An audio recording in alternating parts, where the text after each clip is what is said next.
21वीं सदी में हमारे रोजमर्रा के जीवन का स्वरूप एकदम बदल गया है। मानसिक क्लेश, तनाव, काम का बोझ, इसमें से कोई ना कोई परेशानी हर एक के जीवन में कहीं ना कहीं जरूर मौजूद है। हम आपके लिए लाए हैं ज्ञान और गतिविधियों की अनोखी श्रृंखला, जिसकी मदद से आपको मिलेगी शारीरिक और मानसिक शक्ति, यानी कि आप आज की जिंदगी की मुश्किलों का सामना बेहतर ढंग से कर सकेंगे। So join us and let go.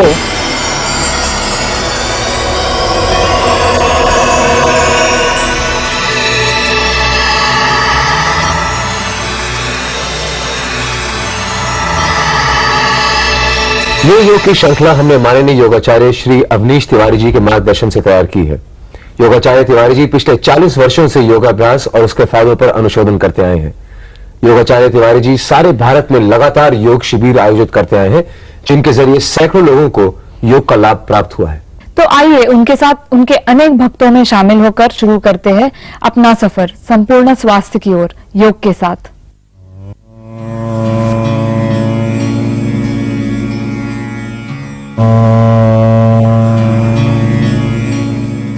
योगाचार्य Shri Awanish Tiwari ji पिछले 40 वर्षों से योगा के क्षेत्र से जुड़े हुए हैं। इन्होंने तकरीबन 150 से ज्यादा योग शिविर आयोजित किए हैं और लगातार 3 बार इन्होंने राष्ट्रीय योगा चैंपियनशिप में वेटरन ऑफ इंडिया अवार्ड भी प्राप्त किया है। योग आसनों द्वारा इन्होंने कई महान हस्तियों के रोगों का निदान किया है। इनका कहना है, जिस प्रकार दूध लेने से पहले बर्तन को साफ करना आवश्यक है, उसी प्रकार अच्छा जीवन जीने के लिए अपने शरीर और मन को रोजाना योग, ध्यान और प्राणायाम से साफ करना भी अति आवश्यक है। तो मिलिए योगाचार्य श्री अवनीश तिवारी जी से। योग। हम कभी कभी भाग्य को दोषी ठहराते हैं, हम जीवन में निराश हो जाते हैं। आप चाहें अपना भाग्य बदल सकते हैं। एक ऐसी तकनीक है योग, आपके अंदर आत्मविश्वास पैदा होता है। कभी कभी हम जीवन में निराश हो जाते हैं और निराश होने के बाद दोषी ठहराते हैं भाग्य को कि मेरे भाग्य में लिखा हुआ था, मेरे भाग्य में होना था, मुझे इससे ज्यादा नहीं मिल पाएगा। और इसी वजह से आप टूट जाते हैं और दोषी भाग्य को देते हैं। अरे भाग्य तो आपके हाथों में है। आप चाहे अपना भाग्य खुद बना सकते हैं, आप चाहे अपना भाग्य खुद लिख सकते हैं। इसमें दोष परमात्मा का नहीं है, इसमें दोष खुदा का नहीं है, इसमें दोष ईसा का नहीं है। ये तो आपकी बनाई चीज है। छोटी सी बात, एक कथा आती है। नेपोलियन बोनापार्ट युद्ध के लिए तैयार था। जब किसी युद्ध करता था, उसके पहले ज्योतिष से बात करता था। वो उसको हाथ दिखाता था। उसने कहा कि ऑस्ट्रिया पर आक्रमण करने के लिए आपको मनाही है। बोले क्यों? बोले क्योंकि आपकी जो भाग्य की रेखा बता रही है कि आप उसे क्रॉस नहीं कर सकते हैं, उससे नहीं जी सकते हैं। उसके पीछे कारण यह है कि बीच में जो पर्वत आल्प्स आ रहा है, यह आल्प्स पर्वत आपको उस पार नहीं जाने देगा।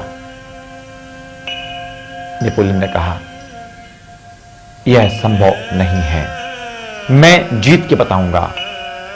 उसने संकल्प लिया, 1 लाख सेना लगाई, सुरंग बनाई और सुरंग बनाने के बाद में उसने कूच किया और देश को जीत लिया।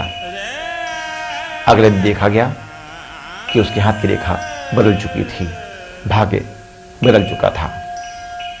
तुम अधूरे नहीं, तुम अभागे नहीं।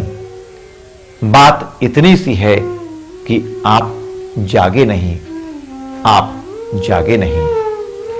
बीज वट वृक्ष को तुम भुलाए हुए, छोटा सा बीज होता है लेकिन कितना बड़ा वृक्ष बन जाता है। बीज वट वृक्ष को तुम भुलाए हुए, उर्वरा कोख सी तुम पाए हुए। तुम्हारी कोख उर्वरा है, उसमें बहुत ताकत है। उर्वरा कोख सी तुम पाए हुए, प्राण गलना नहीं चाहते धूल में। हम इतने सस्ते नहीं हैं कि गल जाएंगे, खत्म हो जाएंगे। प्राण गलना नहीं चाहते धूल में। तुम अधूरे नहीं, तुम अभागे नहीं। बात इतनी सी है कि आप जागे नहीं, आप जागे नहीं। जब आप जागते हैं तब सवेरा हो जाता है, आपका भाग्य बदल जाता है।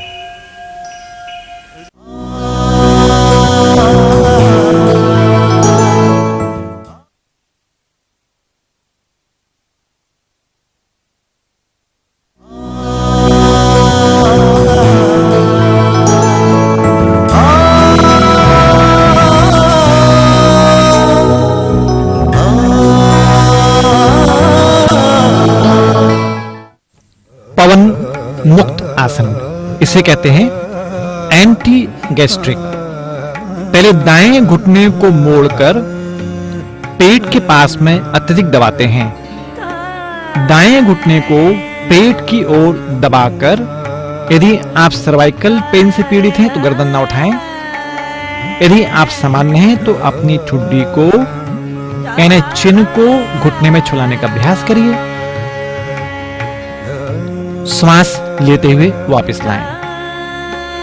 ध्यान रखें, जब भी आप ऊपर आते हैं श्वास बाहर होना चाहिए।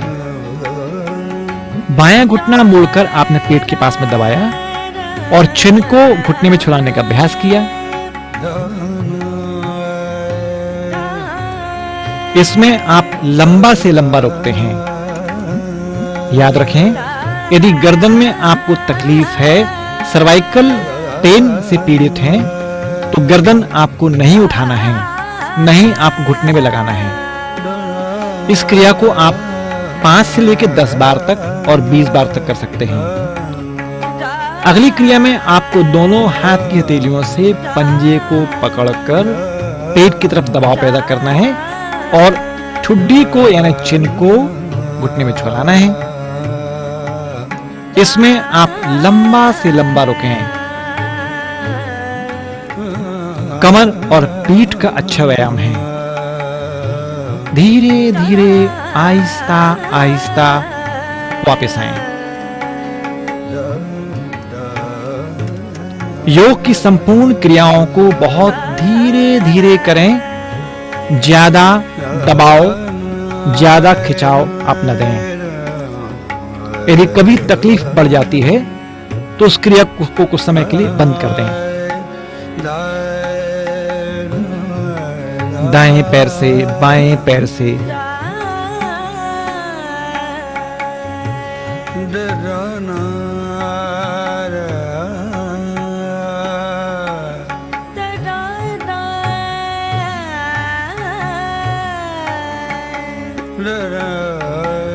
पहले सिर नीचे लाएं, उसके बाद पैर को छोड़कर धीरे धीरे आप नीचे लाइए।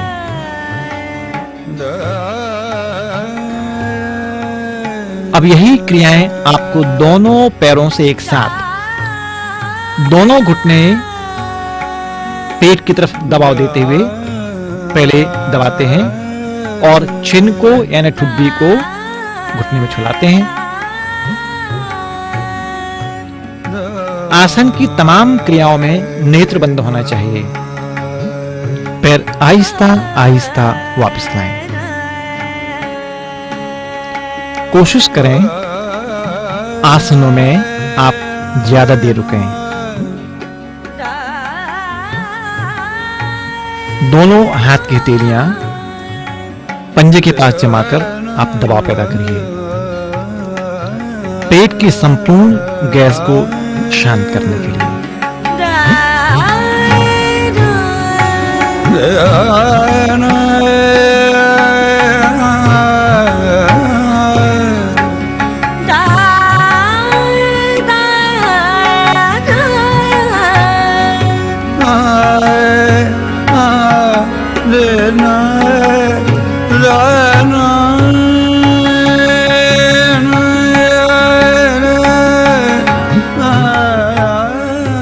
दोनों घुटने फिर से मोड़कर पेट के पास में लाइए और दोनों हाथ की हथेलियों से पंजों को दबाते हुए सीने की तरफ खींचना है और ठुड्डी घुटने में छुलाना है।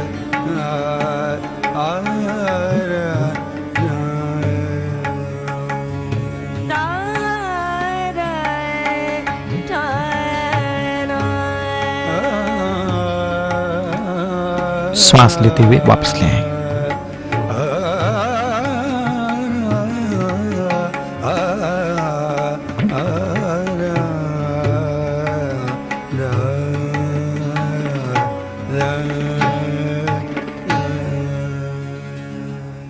पवन मुक्त आसन यानी गैस, पेट में गैस का बनना। जब आप दाएं घुटने को मोड़कर पेट के पास में दबाव देते हैं तो आपकी आंतों पर दबाव पड़ता है। आंतों में आपके 3 कॉलम्स हैं, असेंडिंग कॉलम, डिसेंडिंग कॉलम और ट्रांसवर्स कॉलम। इन कॉलम में जब मल जमा हो जाता है तो पेट में गैस सड़ती है, छोटी आंतों में गैस सड़ती है। धीरे धीरे वहां पर आपके ट्यूमर होने की संभावना हो जाती है। उस वजह से आपको कभी कभी कॉलन कैंसर हो जाते हैं। तो कॉलन कैंसर का सबसे बड़ा कारण है आपकी आंतों में मल का जमा होना, अत्यधिक गैस का बनना और बदबूदार गैस निकलना, मतलब अंदर मल सड़ रहा है। जब आप पवन मुक्त आसन की क्रिया करते हैं, इस क्रिया को करने से आपका कब्ज दूर होता है, पेट बढ़िया साफ होगा। पेट की गैस को खत्म करने के लिए यह क्रिया बहुत लाभकारी है। टॉन भी कम होती है, जांघ का भार भी कम होता है। इसे एक पैर से और दोनों पैर से करते हैं। जब दोनों पैर से आप करते तो आपके डायफ्राम में दबाव पड़ता है, कमजोर हृदय मजबूत बनता है, शक्तिशाली बनता है।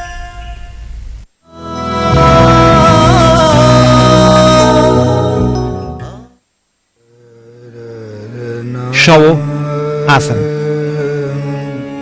यह महसूस करें कि पैरों के पंजों से लेकर सिर तक की संपूर्ण आकृति गहरे आराम को प्राप्त है। शरीर और मन के तमाम तनाव खत्म हो चुके हैं। एक एक मांसपेशी गहरे आराम को प्राप्त है। हृदय के स्पंदन सामान्य है। श्वसन क्रियाएं आपकी सामान्य हैं। जोड़ों के दर्द आपके खत्म हो चुके हैं। शरीर और मन के तमाम तनाव भी शांत हो चुके हैं। ऐ मेरे शरीर और मस्तिष्क, आप गहरे आराम को प्राप्त हैं। आप गहरी शून्यता को प्राप्त हैं।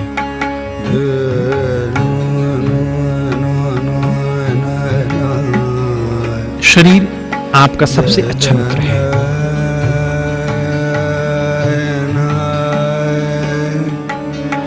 शव आसन में शरीर से आप मैत्री भाव पैदा करें। भ्रामरी प्राणायाम विधि। दोनों हाथ की अंगुलियों को आप कान में बंद कर दीजिए और आंख बंद करके पूरी गहरी श्वास को अंदर लेकर भौरे के समान गुंजन करें।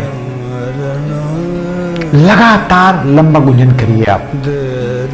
जितना गुंजन आपका लंबा चलेगा, जितना लंबा चलेगा, उतना आपके मानसिक तनाव में कमी आएगी। दोनों हाथ की अंगुलियों को आप कान में बंद कर दीजिए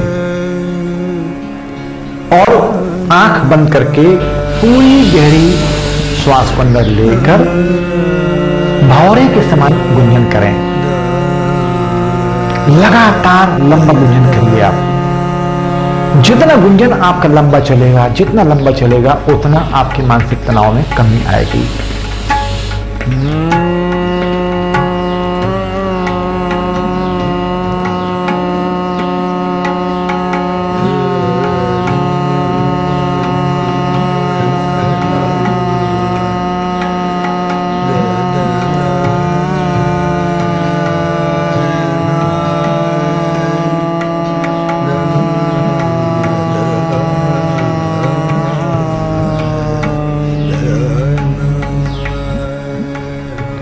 कान का बहरापन दूर होगा।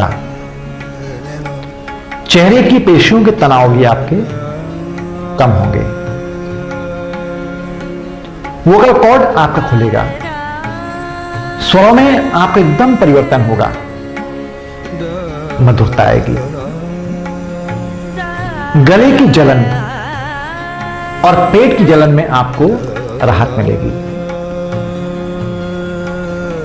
माइग्रेन, डिप्रेशन की प्रॉब्लम, हाइपरटेंशन की प्रॉब्लम, इसमें आपको काफी राहत मिलने वाली है। भ्रामरी प्राणायाम मुद्राओं के साथ भी आप कर सकते हैं। जब आप भ्रामरी प्राणायाम करते हो उस दौरान कान बंद करके दोनों आंखों में 2 अंगुलियां लगाकर भी आप नाक के हल्के से भाग को दबाव देकर भौरे के समान आपको गुंजन करना है। इस क्रिया को आप लंबा से लंबा करें।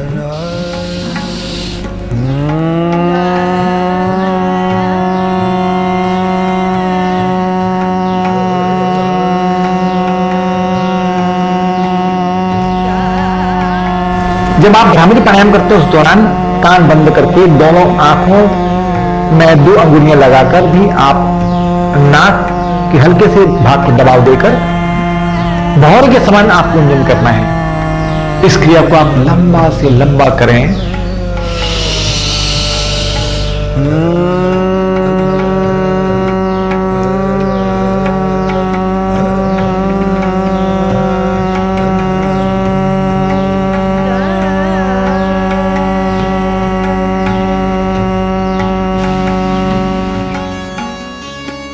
यह मुद्राएं करने से पहली बात आंखों की रोशनी में आपको परिवर्तन होगा। हमारी आई बॉल जो है, आई बॉल में आपको चेंज आएगा और कान का बहरापन तो दूर होता ही है।